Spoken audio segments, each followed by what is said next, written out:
Aristóteles, Metafísica, Libro sexto, Capítulo primero.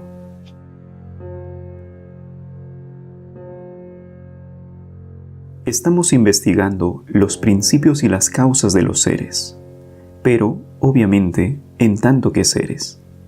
En efecto, hay una causa de la salud y del bienestar físico, y los objetos de las matemáticas también tienen principios, elementos y causas, y en general, toda ciencia discursiva o que participe del razonamiento discursivo, en alguna medida se ocupa de las causas y de los principios más exactos o más simples.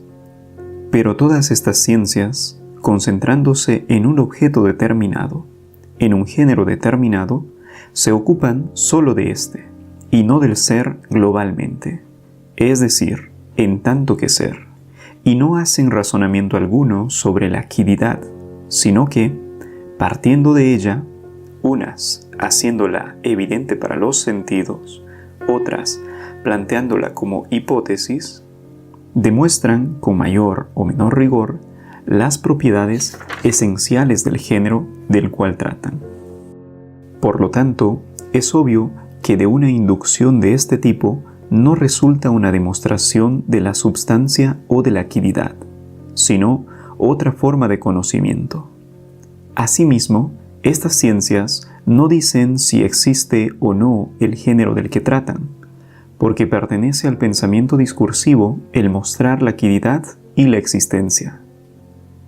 Puesto que también la ciencia de la física se ocupa de un género de ser determinado, a saber, del tipo de substancia que tiene en sí misma el principio de su movimiento y de su reposo, es evidente que no es ni una ciencia práctica ni una ciencia productiva, pues el principio de las producciones está en el productor, es la mente, el arte o una capacidad, y el de las acciones en el agente, es la elección deliberada, pues el objeto de la acción y el de la elección es el mismo.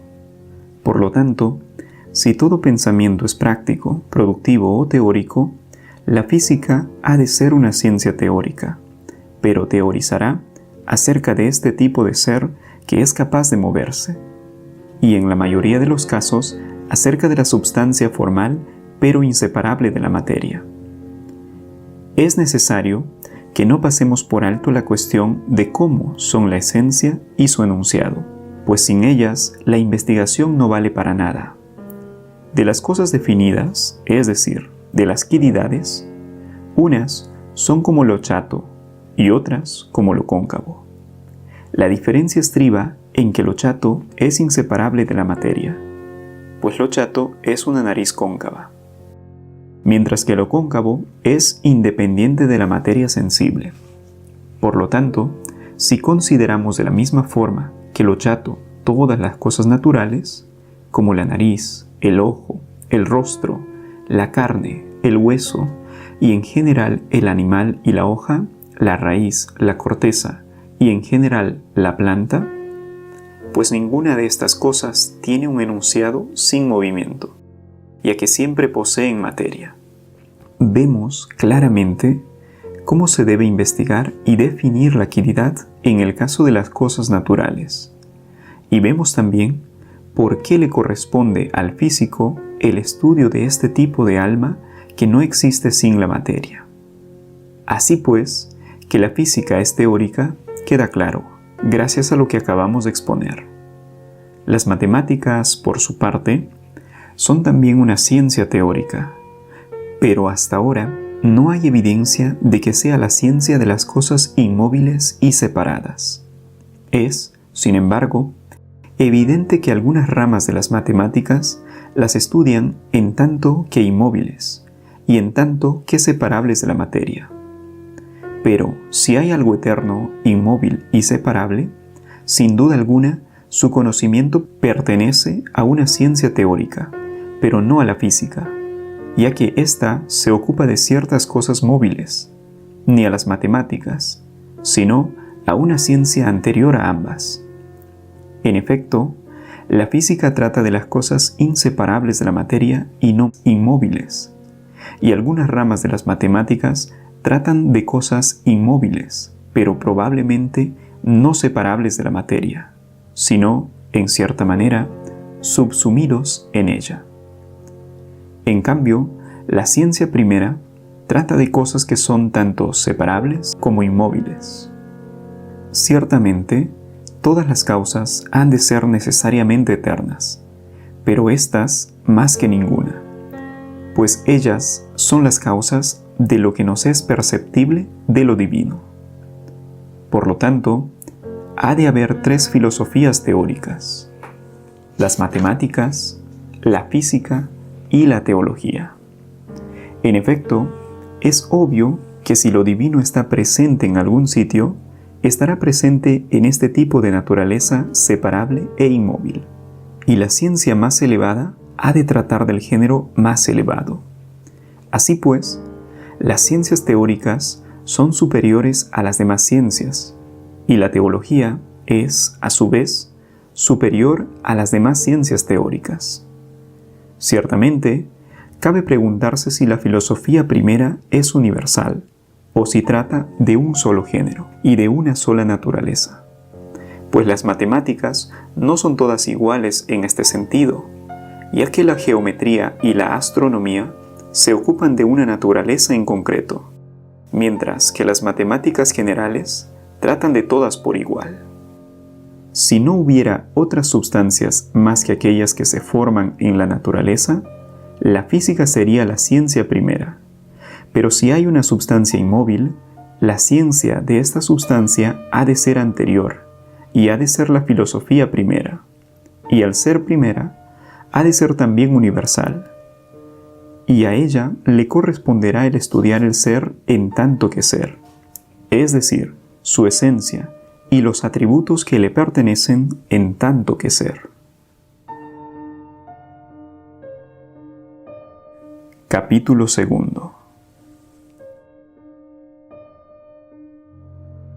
El ser, entendido universalmente, tiene diversas acepciones. En primer lugar, lo accidental. En segundo, lo verdadero, siendo el no ser lo falso.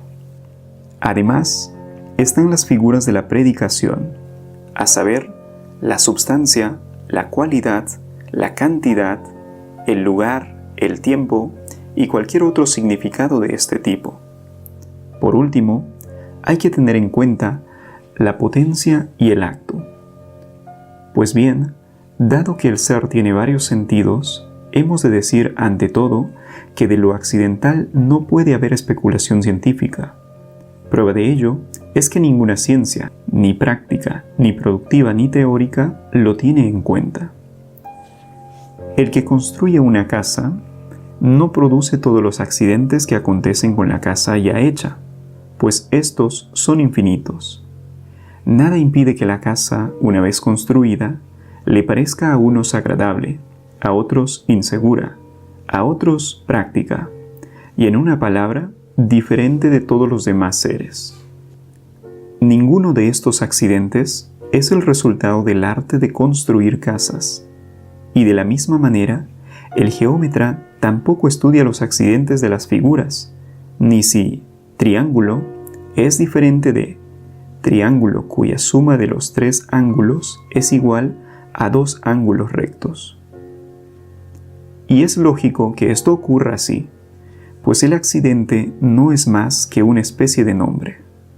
Por eso, Platón, en cierta manera, no se equivocaba al decir que la sofística se ocupa del no ser. En efecto, los argumentos de los sofistas tratan, por así decirlo, sobre todo de lo accidental. Por ejemplo, el preguntarse si son o no lo mismo músico y gramático, o el músico corisco y corisco, o si todo lo que existe, pero no es eterno, ha llegado a ser, y de esto concluyen que si uno, siendo músico, ha llegado a ser gramático, también, siendo gramático, ha debido llegar a ser músico, y todos los demás argumentos de este tipo. Así pues, es evidente que lo accidental es algo cercano al no ser. Esto también lo ponen de manifiesto argumentos como el siguiente. De las cosas que son de otro modo hay generación y destrucción.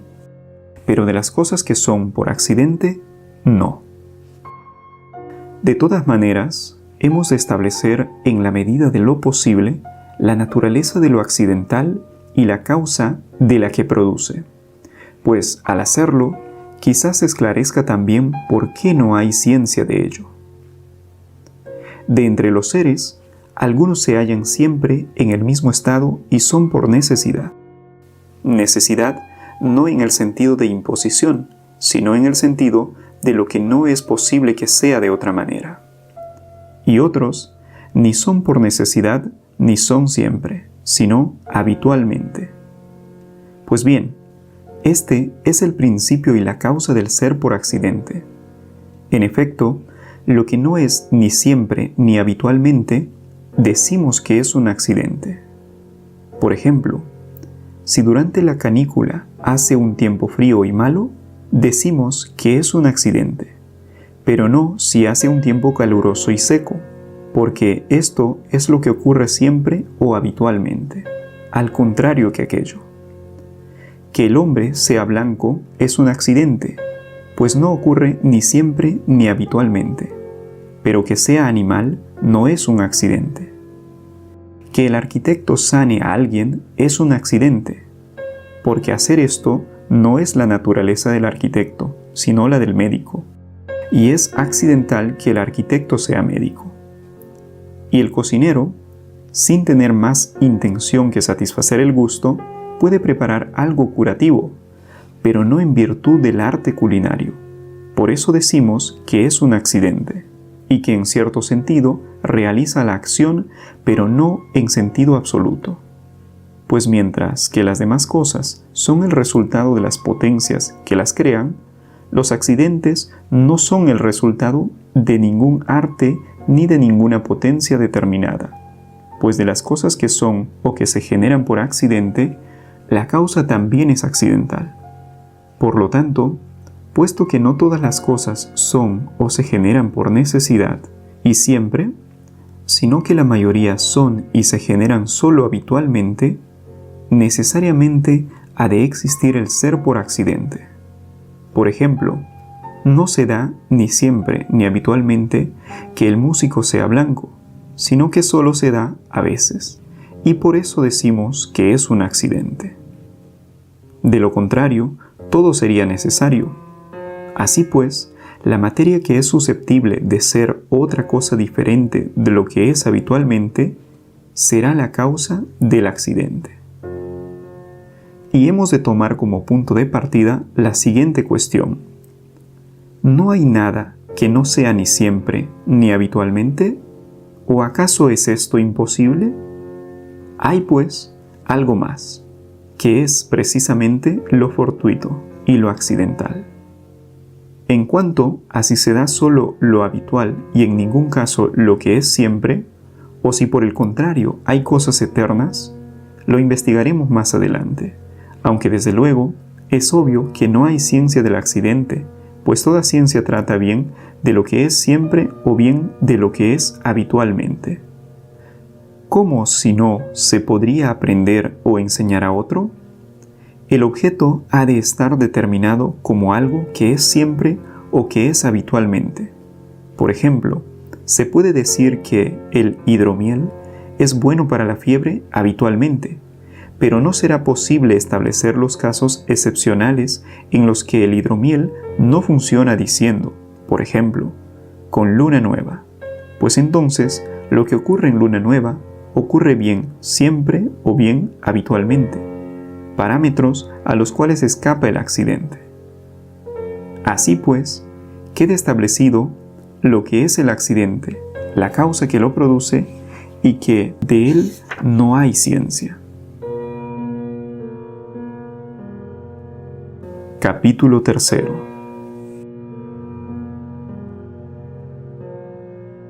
Que hay principios y causas que son generables y destruibles sin los procesos de generación y destrucción es evidente, pues de no ser así, todas las cosas serían por necesidad, ya que lo que se genera y lo que se destruye tienen necesariamente una causa que no es accidental.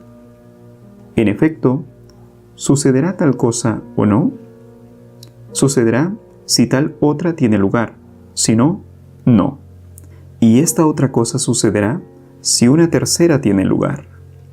Y así, es evidente que si constantemente restamos tiempo de un tiempo limitado, llegaremos al momento presente, de manera que, ¿morirá este hombre por una enfermedad o de muerte violenta? De muerte violenta si sale. Saldrá si tiene sed, y tendrá sed si se da otra cosa. Y de este modo llegaremos a lo que ahora ocurre, o bien a algo que ya ha sido. Por ejemplo, saldrá si tiene sed, y tendrá sed si come picante. Pero esto último puede que se dé o puede que no. Así que, este hombre morirá necesariamente o necesariamente no morirá. Asimismo, si se salta al pasado, el razonamiento es idéntico, pues esto, es decir, lo pasado, ya está presente en alguna cosa. Así pues, todas las cosas futuras serán por necesidad. Por ejemplo, el vivo morirá necesariamente, pues así lo condiciona cierta cosa que ya ha sucedido, como la presencia de los contrarios en el mismo cuerpo. En cambio, si morirá de una enfermedad o por muerte violenta, todavía no está determinado, sino que depende de que otra cosa suceda. Por lo tanto, es evidente que el proceso retrocede hasta un cierto punto de partida, el cual ya no conduce a nada más. Este, pues, será el punto de partida de lo fortuito, y para este punto de partida no habrá nada más que sea causa de su generación. La cuestión de a qué tipo de principio y a qué tipo de causa se remite lo fortuito, a la materia, a la causa final, a la causa del movimiento, habrá de ser cuidadosamente estudiada.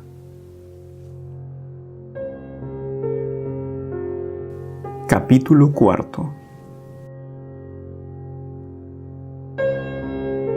En fin, dejemos el ser por accidente, pues ya lo hemos definido suficientemente.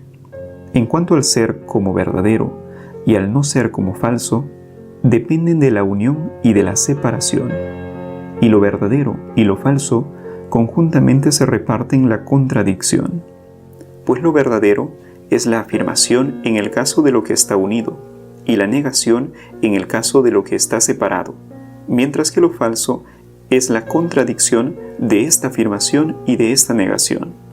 Ahora bien, ¿cómo ocurre que concebimos los dos términos unidos o separados es otra cuestión?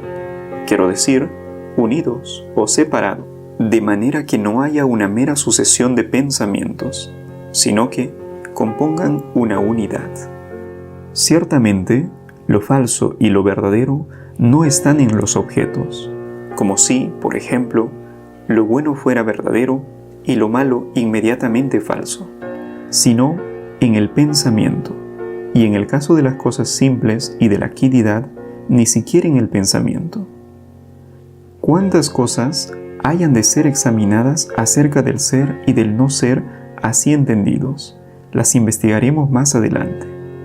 Pero, puesto que la combinación y la separación están en el pensamiento y no en los objetos, y dado que el ser así entendido es diferente del ser en sentido primordial, pues el pensamiento añade o sustrae la quiddidad, la cualidad, la cantidad o alguna otra categoría.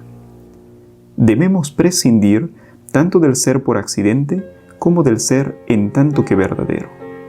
En efecto, la causa de aquel es indeterminada y la causa de éste es una mera afección del pensamiento, y ambos están referidos al otro género del ser, y fuera de este género no dan señal de que exista ninguna naturaleza del ser.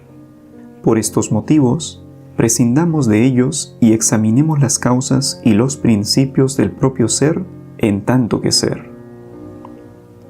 Queda claro en nuestra discusión, para determinar los varios sentidos de cada cosa, que el ser posee múltiples acepciones.